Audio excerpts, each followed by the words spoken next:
shake to the right and shake to the left. Turn around and shake, shake, shake. Up and down and clap, clap, clap. Up and down and clap, clap, clap. Clap to the right and clap to the left.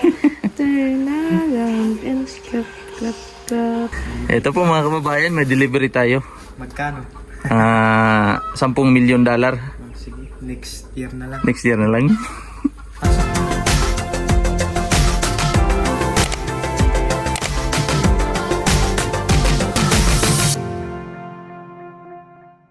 Magandang araw po sa inyong lahat mga kababayan. May delivery po tayo para kay B-Base, kay Sister Judy, kay Brother Ralph. Yan, nandito po tayo ngayon sa bahay nila. Yan, may bisita sila oh. So ito po ang vacuum na pinaayos nila. Okay na. Gumagana na po. Siguro pati tao nito may higop na. Hi guys. Gulat Dong? niya pang. Ha? Gulat ka niya. Saan dong? Ha? Hi! Hi vlog! Hi dong. Hi vlog! Hi vlog! Ilok.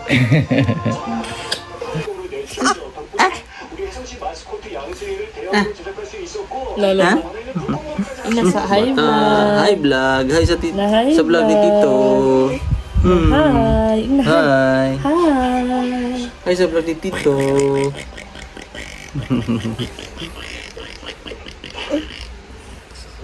Hi. Hi! Alay, alay. Alay! Alay! Alay sa tito. Alay sa tita. Alay. Sa tita. Alay. Sa tita. Alay! Alay. Alay. Alay. Alay. Alay. Alay. Alay. Alay. Ay, yan ang anak. Alay. Alay. Alay. Shake to the right and shake to the left.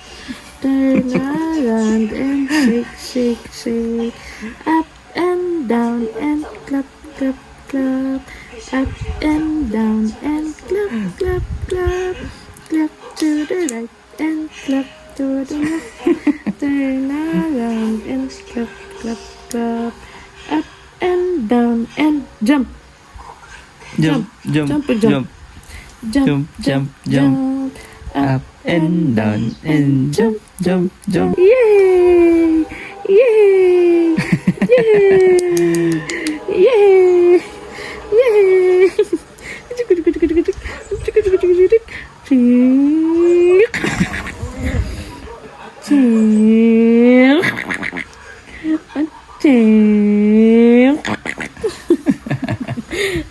Baliktad na siya ron. Gusto ko katawa. Uuwi na po kami mga kababayan ni Mrs. Bye-bye. Kasi may dadaanan pa po kami sa Kalinan. Si Ace, bagong ligo, bango, ang bango-bango. Mula sa mood. Nantok. Bye-bye. Bye-bye. Bye-bye. Bayan, ito po ang binili ko para kay Monique. Pinsan po ito ni Kikang. Binilan ko rin po siya ng t-shirt pang PE, tapos itong kanyang jogging pants. Ito po ay yung binigay po ni Tita Redemption mga kababayan. Thank you so much po Tita Redemption. At sinama ko po si Monique sa kanyang PE uniform. Yan. Maagang maaga po sila ngayon kasi may watch po sila. Kung sinong pinakamaaga may award. So, thank you Tita Redemption. Ayan, papasok na po si Monique sa school.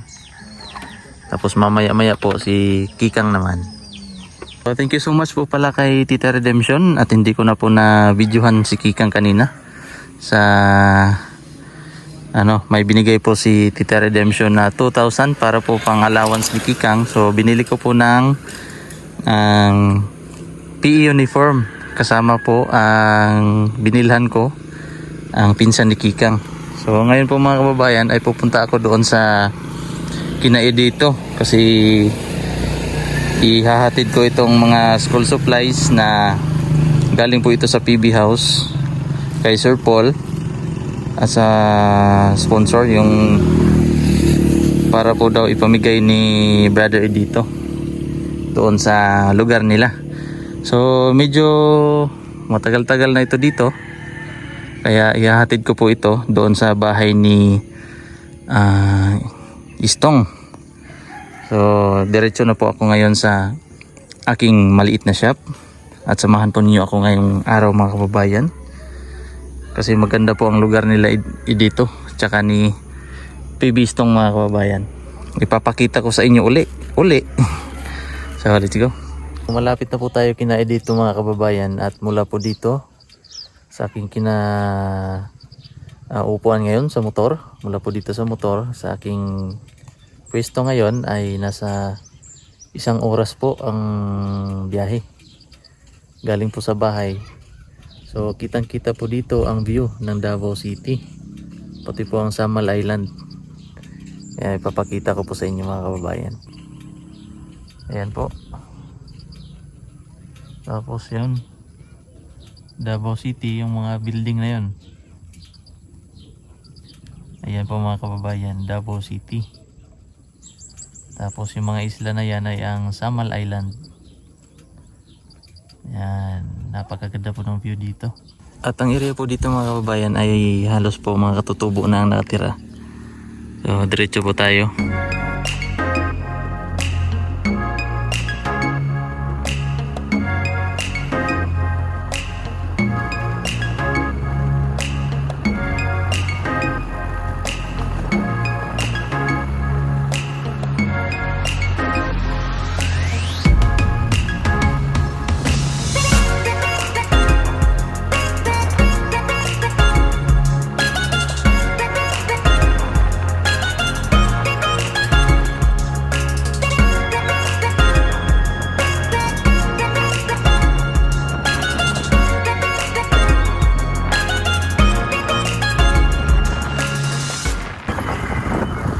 Dito na po tayo sa bahay nila Istong. Dito ko lang po ito iiwan.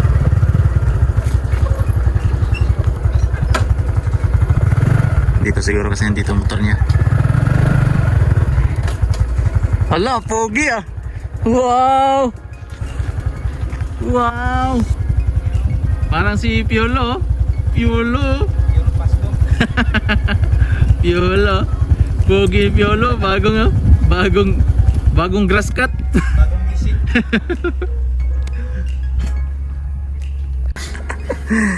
Ito po mga kababayan, may delivery tayo. Magkano? 10 million dollar. Sige, next year na lang. Next year na lang. Pasok. Ulang aso. Pero hindi naman nangagat ang aso, no? Kung meron. Ay, ano pala ito? May tiging bumay pala ito. Pasok tayo sa mansyon ni Istong. Mansyon. Wow! Wow! Muntik na namin nakalimutan. Muntik na eh. Muntik na, no? Hindi ko na sabihan si ano, mayroon pa lang ano. Pero alam niya na yata. Ay ano pala, nung pumunta kami doon kay ano, nagpaayos ng cellphone. Cellphone? Si ano daw magbayad, si Tita Mumbai. Kaninang cellphone yan? Ay ano, kay Kumaring Irene. Kay Erin pala yun?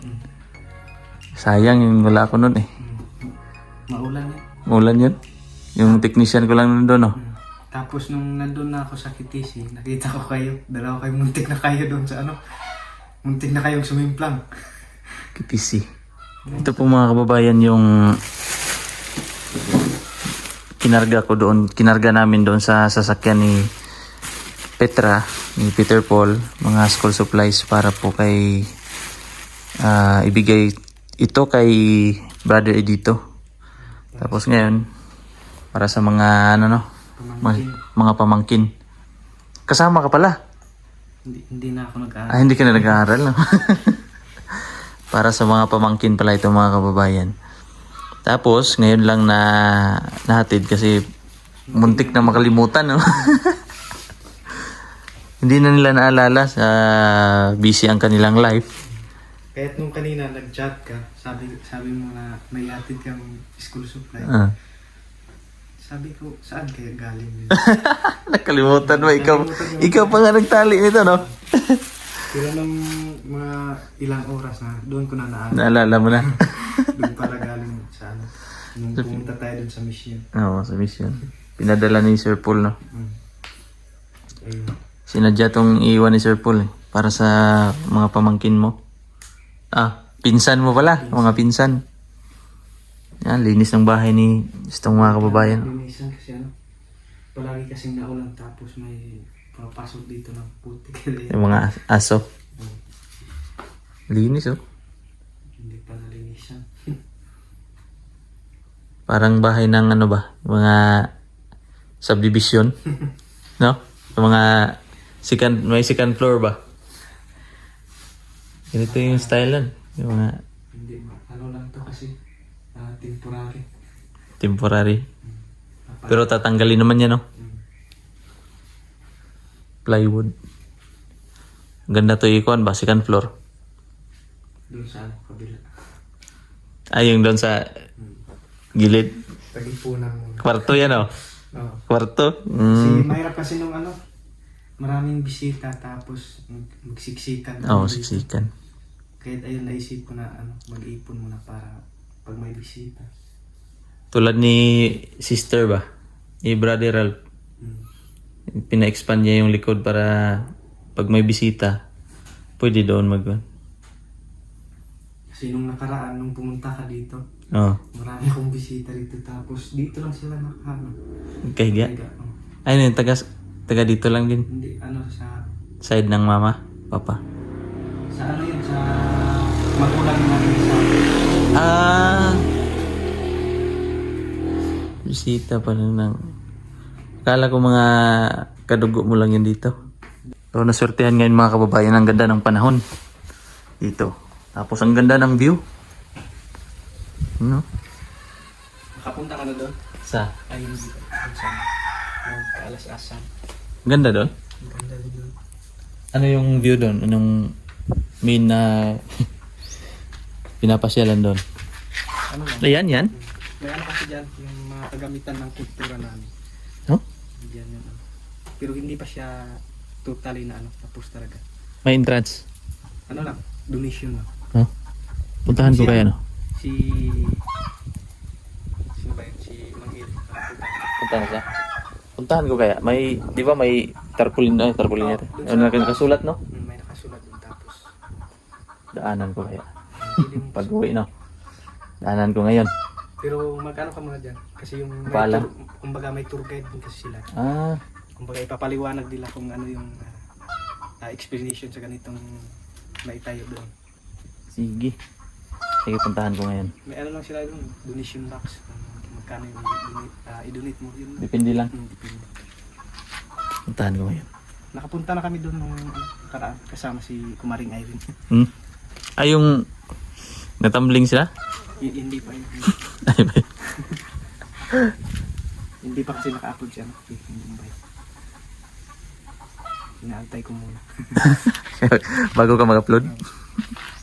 Sige, yun lang. Tapos uwi na ako kasi mag-open pa ako sa aking Gaisano, yung sa aking SM.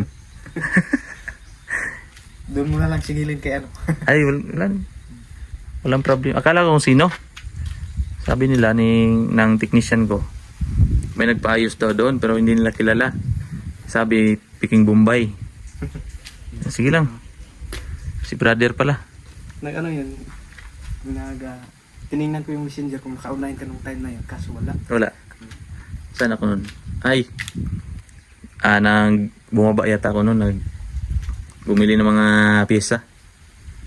Tapos umulan yun, no? Pagka hapon na ako nakabalik. So paano? Sige. Alis na ako. Thank you sa paghatid. Muntik na talaga. Kontik na. sige. Punta ako doon sa mga kababayan. Yung Mount Kaalas-Asan.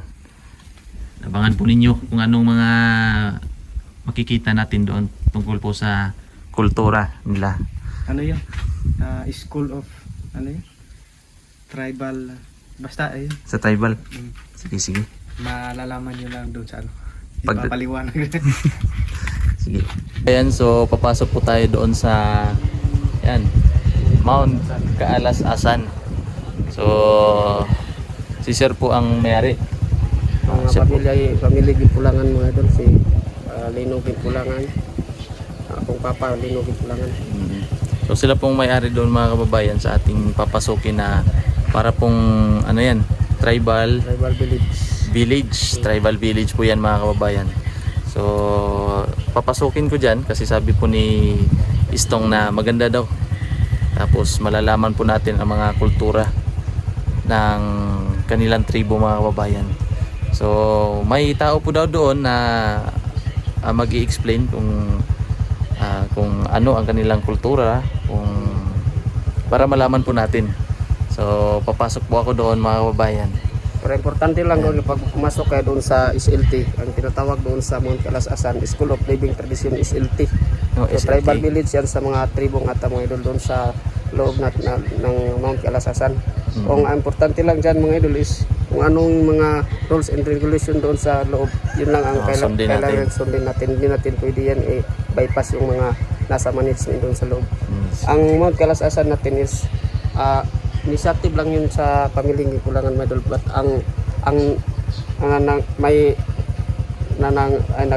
may ari doon sa loob doon sa Mount Kaalas-Asan mga idol is ang tribong at ang nagmamay-ari doon mga idol. So kayo lang ang nag-initiate lang doon. Pero buong Ata tribe ang nagmamay-ari yan, hindi lang sa pamilyang Gipulangan kasi ginagawa lang namin yan mga idol para malaman sa buong Pilipinas na ang tribo pala ay hindi nakakalimutan sa aming kultura o tradisyon mga idol, yung aming kultura mga idol, para at least yung mga kabataan natin sa new generation natin ngayon mga idol hindi malilimutan sa mga kabataan nating Ata tribe dito sa loob ng ating Pakibato District sa Ancestral Domain. Tama. Yan lang mga idol. Magandang maipakilala ninyo ulit pa. Oo. Para hindi ma-behind yung mga kabataan natin mga idol. Para hindi nila malimutan ang mga tradisyon. Kapag mawala na yung ating culture and tradition mga idol, ang madadala sa mga kabataan natin yung generation na mawala na yung kultura at yung totoong tribo mga idol. Yun lang ang dahilan bakit initiative namin yun. Pero buong tribo mga idol ang nagmamayari dyan sa tinatawag natin na SLT, School of Living Tradition yan mga idol. So doon po natin makikita yung kung anong nasa loob mga idol, kung mga bahay doon ng mga kubo-kubo dyan sa loob, mga tree house, part na yun sa SLT. May meaning ang buong mga kung ano yung mga nakatayo doon. May ibig sabihin yun, may meaning kung bakit nakatayo. Ganun.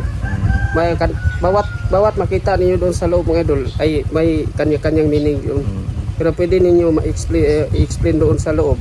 Pero kung sakali mang papasok kayo ulit doon sa loob, ay kailangan ninyo na formal ang para ma-explain ng totoong bawat isa sa mga nakita ninyo doon sa loob. Dapat dadaan ka talaga sa due process na sa PPIC. Hindi ka basta-bastang pasok lang doon. Sa pagpunta ni Sir doon, magtingin muna siya doon sa loob. Pero kung sakaling mangyari na interview, pwede sa ibang araw lang yun para ma-explain ng tama yung tingnan lang natin doon kung ano. Para malaman lang yun doon sa yung kung anong mga rules lang doon sa loob. Sige, so papasok na po tayo mga kababayan. Samahan po ninyo ako doon po sa SLT, Mount Kaalas-Asan. So ang ating location natin is Purok 43 mga idol. Pamantawan, Barangay Malabog. Ang kilometrahe natin dito is kilometer 24. Kasi doon sa kina Istong 25. Tapos kina Peking Bombay Ay, 27. 26. 26 at 27 na yun doon sa 27. dulo. So, Hanggang sa Sitio Alo na yun. diretso na yun. Oo, sa Marilog, Barangay Gumitan na yun. So, So, ang aking pangalan po sir ay ano pangalan? Efren Gimpulangan. Ito po Efren ako Gimpulangan. sa nakatira sa kilometer 24, Sitio Pamantawan, Barangay Malabog, Kipato District, Davao City. So may ano po pala si Sir mga kababayan, may Facebook page para po makita po ninyo kung ano ang Nasa loob. at ma-explain po nila. Kasi nandun po sa kanyang page. So ano yung page mo, Sir? Boy Katol Mix Vlog po. Boy Katol Mix yung Vlog. regular Facebook ko po yun si Efren Gimpulangan mga idol. Isa po akong tribong atang mga idol. Tribal. Dito po ako nakatira sa loob ng Barangay Malabog, Kibato District, Davao City, sa loob ng ancestral domain po mga idol. So ayan. So samahan po niyo ako mga kababayan, pasukin natin doon. So let's go po. Ingat po kayo sir. Kasi Sige, hindi po ako sige. Busy kasi si Sir mga kababayan. Oo. Kasi isa po siyang electrician. So let's go. Pasok na ako. Sir. Abangan po ninyo mga kababayan ang aking pagpasok doon sa kanilang area kung saan makikita ang kanilang school. At dahil po medyo mataas na po ang ating video. Thank you so much po pala sa inyong panonood ng aking vlog at sa inyong lahat po na hindi nag-skip ng ads. Maraming salamat po at syempre po kay Tita Redemption. Ingat po kayong lahat mga kababayan at God bless po sa inyong lahat.